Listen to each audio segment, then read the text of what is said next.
जी, धुरंधर का ट्रेलर देखा है, शानदार ट्रेलर है, कमाल का शानदार ट्रेलर है। काफ़ी ज़्यादा डायरेक्टर ने मेहनत की है, मगर इनकी अब जो स्टोरियाँ वगैरह हैं वो सिर्फ पाकिस्तान पर ही बनी रह गई हैं। क्या इनके पास अब स्टोरी हैं, वो राइटर नहीं हैं जो इनको अच्छी स्टोरियाँ लिख के दें?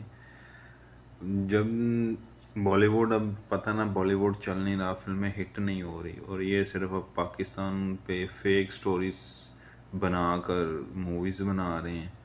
और ये जिसमें अपने आप को बड़ा चढ़ा कर बता रहे हैं कि हम इंडियन ऐसे हैं, हम इंडियन ऐसे हैं, भाई हमने ऐसे कर दिया।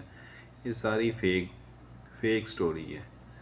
इसमें इस तरह नहीं करना चाहिए था डायरेक्टर को।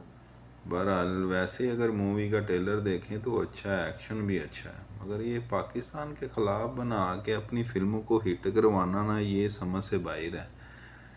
लिहाजा डायरेक्टर को